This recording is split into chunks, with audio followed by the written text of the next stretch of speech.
નમસ્કાર મિત્રો, આપનું એજ્યુકેશન ટીચરમાં સ્વાગત છે। મિત્રો, આજે આપણે ધોરણ 10 અને 12ના બોર્ડનું પરિણામ મે મહિનાના પહેલા અઠવાડિયામાં જાહેર થશે એવું આજના સમાચાર પત્રમાં આવેલું છે।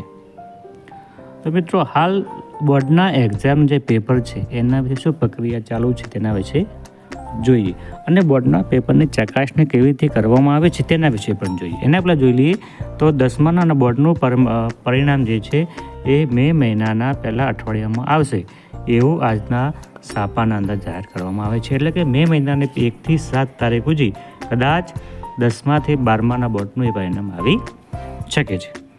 બીજું મિત્રો, આમાં એ કહ્યું છે કે આ વર્ષથી માર્કશીટના અંદર QR કોડ લગાવવામાં આવશે અને ઓનલાઈન વેરિફિકેશન તમે કરી શકશો।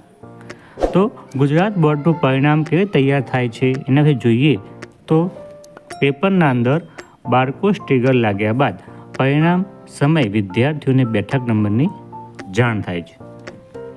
પરીક્ષામાં વિદ્યાર્થીઓની ઓળખ ન થાય તે માટે પેપર પર એક બારકોડ કોડ લાગે છે। પેપર પૂરું થયા બાદ જવાબવહીને પાલા કેન્દ્રમાં મોકલાય છે। જવાબવહી મિક્સ કર્યા બાદ તેને 50-60ના બંચમાં ચેક કરવા મોકલાય છે। ચેક થઈ આવ્યા પછી બારકોડ નંબર મુજબ ગુણની એન્ટ્રી થાય છે। બારકોડના આધારે તમામ વિષયનું સોફ્ટવેરની મદદથી ઓટોમેટિક રિઝલ્ટ તૈયાર થાય છે। જે દિવસે પરિણામ જાહેર થવાનું હોય ત્યારે ઓનલાઈન બારકોડ નંબર અને બેઠક નંબર મેચ થાય છે। રિઝલ્ટ જાહેર થવાના દિવસે જ રિઝલ્ટનું પ્રિન્ટિંગ ચાલુ થાય છે। તો મિત્રો, આવી રીતે તમારા જે ધોરણ 10 અને 12નું જે રિઝલ્ટ આવે છે તે આવી રીતે આવી શકે છે। અને મિત્રો, આવી રીતે આપણે આવા વિડીયો જોવા હોય તમે ચેનલ લાઈક કરજો, શેર કરજો અને સબસ્ક્રાઈબ કરવાનું ભૂલતા નહીં। ધન્યવાદ।